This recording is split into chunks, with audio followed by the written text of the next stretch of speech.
ओम शांति। 30 दिसंबर 2023। बाबा के महावाक्य। मीठे बच्चे, शुभ कार्य में देरी नहीं करनी है। अपने भाई बहनों को ठोकर खाने से बचाना है। भू कर आप समान बनाना है। प्रश्न: किस बात का अनर्थ होने से भारत कौड़ी मिसल बन गया है? उत्तर: सबसे बड़ा अनर्थ हुआ है जो गीता के स्वामी को भूल गीता ज्ञान से जन्म लेने वाले बच्चे को स्वामी कह दिया है। इसी एक अनर्थ के कारण सभी बाप से बेमुख हो गए हैं। भारत कौड़ी तुल्य बन गया है। अब तुम बच्चे बाप से सम्मुख में सच्ची गीता सुन रहे हो, जिस गीता ज्ञान से ही देवी देवता धर्म स्थापन होता है। तुम श्री कृष्ण के समान बनते हो। गीत। किसने यह सब खेल रचाया? ओम शांति। ब्राह्मण कुलभूषण बच्चे समझ गए हैं कि बरोबर हमको स्वर्ग में बहुत अपरम अपार सुख थे। हम बहुत खुशी में थे। हम जीवात्माएं स्वर्ग में बहुत मस्ती में थे। फिर क्या हुआ? रंग रूप की माया आकर चटकी। विकारों के कारण ही इसको नरक कहा जाता है। नरक तो सारा है। अब यह जो भ्रमरी का मिसाल देते हैं, भ्रमरी और ब्राह्मणी दोनों का काम एक है। भ्रमरी का मिसाल तुम्हारे ऊपर है। भ्रमरी कीड़े ले जाती है, घर बनाकर उसमें कीड़े डाल देती है। ये भी नरक है। सब कीड़े हैं, परंतु सब कीड़े देवी देवता धर्म वाले नहीं हैं। जो भी धर्म वाले हैं, सब नरकवासी कीड़े हैं। अब देवी देवता धर्म के कीड़े कौन हैं? यह कैसे पता पड़े कि यह ब्रह्मावंशी ब्राह्मणियां हैं जो बैठ भू करती हैं? जो देवता धर्म के होंगे वही ठहर सकेंगे, जो नहीं होंगे ठहरेंगे नहीं। नरकवासी कीड़े तो सभी हैं। सन्यासी भी यही कहते हैं कि नरक का यह सुख कागविष्टा समान है। उनको यह पता नहीं कि स्वर्ग में अथाह सुख है।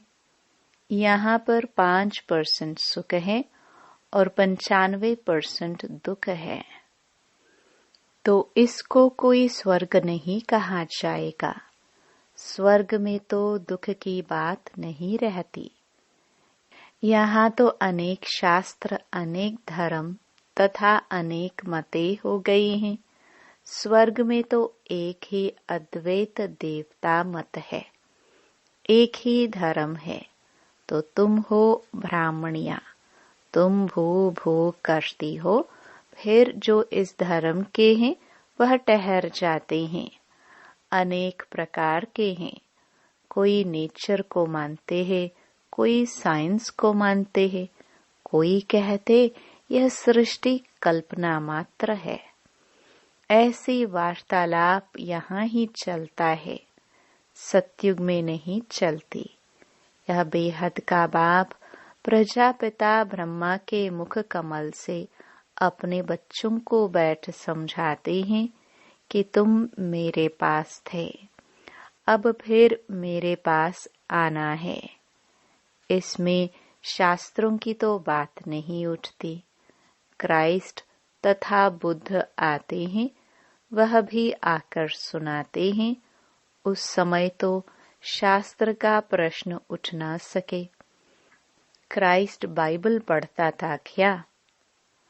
बाइबल का प्रश्न ही नहीं उठता। बाप कहते हैं, बच्चे तुम अपनी हालत तो देखो, माया रावण ने तुम्हारी कैसी हालत कर दी है। समझते भी हैं कि हम आसुरी रावण संप्रदाय हैं। रावण को जलाते हैं परंतु जलता नहीं। रावण का जलना बंद कब होगा, यह मनुष्यों को पता नहीं है। तुम हो ईश्वरीय दैवी संप्रदाय, तुम बच्चे हो हमारे। अब मैं फिर आया हूँ तुम बच्चों को राजयोग सिखलाने। अनेक धर्म हैं, उनमें से निकालने में कितनी मेहनत लगती है। गीता भी कहाँ से आई? आदि सनातन धर्म जो था उनकी निशानियां कहाँ से निकली, जो फिर ऋषि मुनियों ने बैठ बनाई, जो अब तक सुनते आए हैं। वेद किसने गाए? वेदों का बाप कौन है? बाप कहते हैं कि गीता का भगवान मैं हूँ।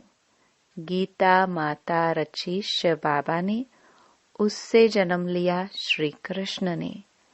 उनके साथ राधे आदि सब आ जाते हैं। पहले है ही ब्राह्मण। तुम बच्चों को निश्चय है कि वह हमारा मोस्ट बिलवड बाप है, जिसको सब कहते हैं ओ गॉड फादर रहम करो। भक्त पुकारते हैं कि कैसे दुख से छूटे। अगर भगवान सर्वव्यापी हो तो फिर पुकारने की बात ही नहीं। मुख्य है गीता की बात। कितने यज्ञ आदि रचते हैं, अब तुम ऐसे फर्चे छपाओ। अब कितना अनर्थ हो गया है। जहाँ तहाँ देखो गीता लिखते रहते हैं।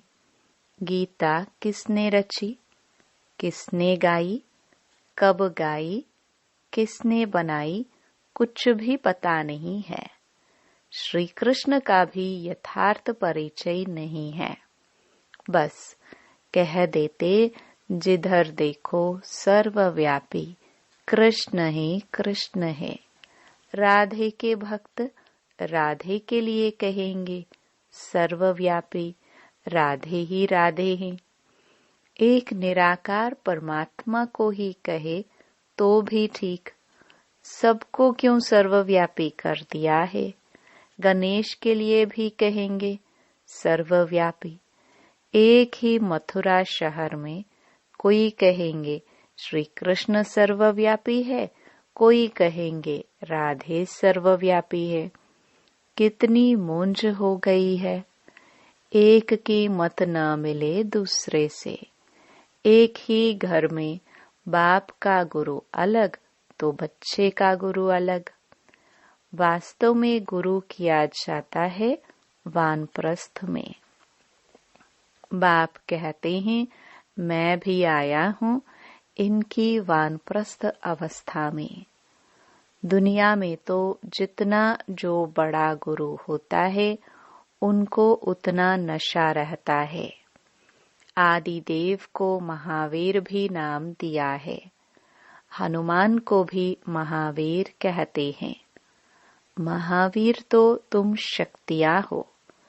दिलवाड़ा मंदिर में शक्तियों की शेर पर सवारी है, फिर पांडवों की हाथियों पर। मंदिर बड़ा युक्ति से बना हुआ है। हूबहू तुम्हारा यादगार है। तुम तो उस समय होंगे नहीं जो तुम्हारा चित्र दे। मंदिर तो द्वापर में बने हैं, तो तुम्हारे चित्र कहाँ से आएंगे। सर्विस तो तुम अभी कर रहे हो।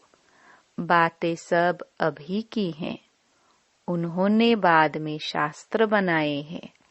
हम अगर गीता का नाम न ले तो मनुष्य समझेंगे पता नहीं यह कौन सा धर्म है। कितनी मेहनत लगती है। वह इस दुनिया में सिर्फ धर्म स्थापन करते हैं। तुमको तो नई दुनिया के लिए बाप तैयार करते हैं। बाप कहते हैं, मेरे जैसा कर्तव्य कोई कर ना सके। सब पतितों को पावन बनाना पड़ता है। अब तुम बच्चों को वार्निंग देनी पड़े। भारत में कितना अनर्थ हो गया है, जिस कारण ही भारत कौड़ी तुल्य बना है। बाप ने गीता माता द्वारा श्री कृष्ण को जन्म दिया। उन्होंने फिर श्री कृष्ण को गीता का स्वामी बना दिया है। गीता का स्वामी तो शिव है। उसने गीता से श्री कृष्ण को जन्म दिया। तुम सब संजय हो। सुनाने वाला एक शिव बाबा है। प्राचीन देवी देवता धर्म का रचने वाला कौन? ये सब लिखने में बुद्धि चाहिए। गीता से हम जन्म ले रहे हैं। मम्मा राधे और यह फिर श्री कृष्ण बनेगा। यह गुप्त बातें हैं ना। ब्राह्मणों का जन्म कोई समझ न सके। बात ही है श्री कृष्ण और परमात्मा की। ब्रह्मा, श्री कृष्ण और शिव बाबा, यह सब बातें गुह्य है ना। इन बातों को समझने वाला बड़ा बुद्धिमान चाहिए। जिनका योग पूरा होगा उनकी बुद्धि पारस बनती जाएगी। भटकने वाले की बुद्धि में यह ठहर ना सके। बाबा तुम बच्चों को कितनी ऊंची नॉलेज दे रहे हैं। विद्यार्थी अपनी बुद्धि भी चलाते हैं ना। तो अभी बैठ कर लिखो। शुभ कार्य में देरी नहीं करनी चाहिए। हम सागर के बच्चे अपने भाई बहनों को बचाए। बेचारे ठोकर खाते रहते हैं। कहेंगे बीके इतनी रड़ियां मारती है, कुछ तो बात होगी। लाखों पर्चे छपाकर गीता पाठशालाओं आदि में बांटो। भारत अविनाशी खंड है और सर्वोत्तम तीर्थ है।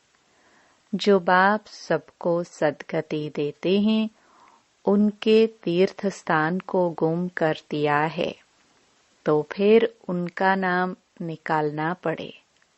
फूल चढ़ाने लायक एक शिव ही है, बाकी तो सब व्यर्थ हैं। गीता पाठशालाएं बहुत हैं, तुम वेश बदल कर वहां जाओ। फिर भल समझे यह बीके होंगी। ऐसे प्रश्न कोई पूछ ना सके। अच्छा, तुम समझते हो कि शिव बाबा ब्रह्मा तन से बैठ यह बातें समझाते हैं। जो बाबा स्वर्ग का मालिक बनाने वाला है, वह अभी आया हुआ है। जब तक ब्राह्मण न बने, तब तक देवता बन ना सके। ब्राह्मण कुल देवताओं से भी ऊंच है। सबकी आत्मा पावन हो रही है। तुम फिर नई दुनिया में पुनर्जन्म लेंगे। अच्छा, मीठे मीठे सिखिलदे बच्चों प्रति माता पिता बाप दादा का याद प्यार और गुड मॉर्निंग। रूहानी बाप की रूहानी बच्चों को नमस्ते। रात्रि क्लास 12 जनवरी 1969। तुम बच्चे एक बाप की याद में बैठे हो। एक की याद में रहना, इसे कहेंगे अव्यभिचारी याद। अगर यहाँ बैठे भी दूसरे कोई की याद आती है, तो व्यभिचारी याद कहेंगे। खाना पीना रहना एक घर में, याद दूसरे को करना, यह तो ठगी हो गई। भक्ति भी जब तक एक शिव बाबा की करते हैं, तब तक अव्यभिचारी भक्ति हुई। फिर औरों को याद करना, यह व्यभिचारी भक्ति हो जाती है। अभी तुम बच्चों को ज्ञान मिला है, एक बाप कितनी कमाल करते हैं, हमको विश्व का मालिक बनाते हैं। तो उस एक को ही याद करना चाहिए, मेरा तो एक। परंतु बच्चे कहते हैं शिव बाबा की याद भूल जाती है। वाह, भक्ति मार्ग में तो तुम कहते थे हम एक की ही भक्ति करेंगे, वही पतित पावन है, और तो कोई को पतित पावन नहीं कहा जाता, एक को ही कहा जाता है, वही ऊंच ते ऊंच है। अभी तो भक्ति की बात ही नहीं, बच्चों को ज्ञान है, ज्ञान सागर को याद करना है। भक्ति मार्ग में कहते हैं आप आएंगे तो हम आपको ही याद करेंगे। तो यह बातें याद करनी चाहिए। हर एक अपने से पूछे, हम एक बाप को याद करते हैं या अनेक मित्र संबंधियों आदि को याद करते हैं? एक बाप से ही दिल लगानी है। अगर दिल और तरफ गई तो याद व्यभिचारी हो जाती है।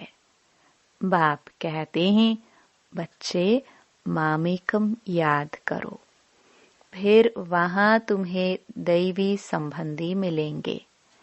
नई दुनिया में सभी नए मिलेंगे। तो अपनी जांच रखनी है कि हम किसको याद करते हैं। बाप कहते हैं तुम मुझ पारलौकिक बाप को याद करो, मैं ही पतित पावन हूँ। कोशिश कर और तरफ से बुद्धि योग हटाकर बाप को याद करना है। जितना याद करेंगे उतना ही पाप कटेंगे। ऐसे नहीं कि जितना हम याद करेंगे उतना बाबा भी याद करेंगे। बाप को कोई पाप थोड़ी काटने हैं। अभी तुम यहाँ बैठे हो पावन बनने लिए। शिव बाबा भी यहाँ है। उन्हें अपना शरीर तो है नहीं, लोन लिया हुआ है। तुम्हारी बाप से प्रतिज्ञा की हुई है, बाबा आप आएंगे तो हम आपके बन नई दुनिया के मालिक बनेंगे। अपने दिल से पूछते रहो। यह तो जानते हो बुद्धि योग की लिंक घड़ी घड़ी बाप से टूट जाती है। बाप जानते हैं लिंक टूटेगी, फिर याद करेंगे, फिर टूटेगी। बच्चे नंबरवार तो पुरुषार्थ करते ही हैं। अच्छी रीति याद में रहे तो इस डायनास्टी में आ जाएंगे। अपनी जांच करते रहो, डायरी रखो। सारे दिन में हमारा बुद्धि योग कहाँ कहाँ गया, तो फिर बाप समझाएंगे। आत्मा में जो मन बुद्धि है वह भागती है। बाप कहते हैं भागने से घाटा पड़ जाएगा, मुझे याद करने से बहुत फायदा है। बाकी तो नुकसान ही नुकसान है। याद करना है मुख्य एक को। अपने ऊपर खबरदारी रखनी है। कदम कदम पर फायदा, कदम कदम पर घाटा। 84 जन्म देहधारियों को याद कर घाटा ही पाया। एक एक दिन होकर 5000 वर्ष बीत गए, घाटा ही हुआ। अभी बाप की याद में रह फायदा करना है।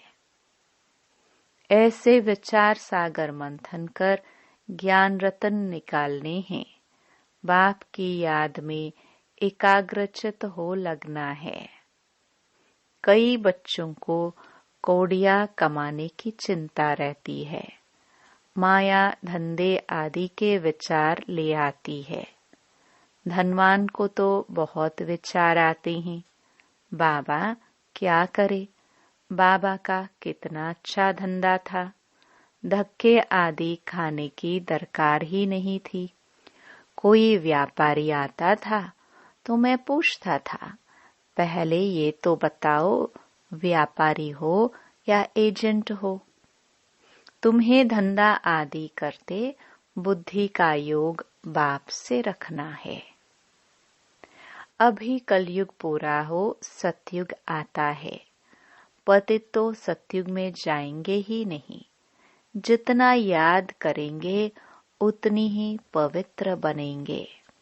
प्योरिटी से धारणा अच्छी होगी। पतित न याद कर सकेंगे न धारणा होगी। कोई को तकदीर अनुसार समय मिलता है, पुरुषार्थ करते हैं। कोई को समय ही नहीं मिलता है, याद ही नहीं करते। जिसने जितनी कोशिश कल्प पहले की है उतनी करते हैं।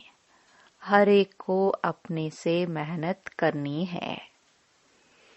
कमाई में घाटा पड़ता था तो आगे कहते थे ईश्वर की इच्छा।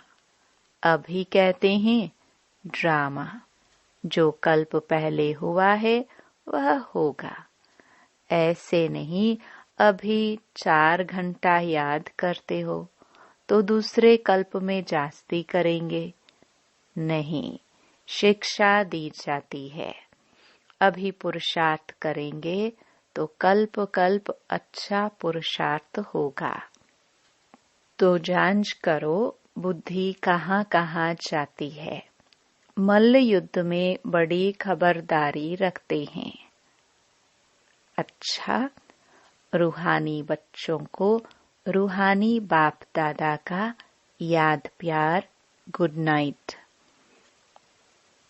धारणा के लिए मुख्य सार। पहला, बुद्धिवान बनने के लिए याद से अपनी बुद्धि को पारस बनाना है। बुद्धि इधर उधर भटकानी नहीं है। बाप जो सुनाते हैं उस पर ही विचार करना है। दूसरा, भ्रमरी बन भू भू कर नरकवासी बने हुए कीड़ों को देवी देवता बनाने की सेवा करनी है। शुभ कार्य में देरी नहीं करनी है। अपने भाई बहनों को बचाना है। वरदान, समानता की भावना होते भी हर कदम में विशेषता का अनुभव कराने वाले विशेष आत्मा भव। हर बच्चे में अपनी अपनी विशेषताएं हैं। विशेष आत्माओं का कर्म साधारण आत्माओं से भिन्न है। हर एक में भावना तो समानता की रखनी है, लेकिन दिखाई दे कि यह विशेष आत्माएं हैं। विशेष आत्माएं अर्थात विशेष करने वाली, सिर्फ कहने वाली नहीं। उनसे सबको फीलिंग आएगी कि यह स्नेह के भंडार हैं। हर कदम में, हर नजर में स्नेह अनुभव हो। यही तो विशेषता है। स्लोगन, सृष्टि की कयामत के पहले अपनी कमियों और कमजोरियों की कयामत करो। ओम शांति।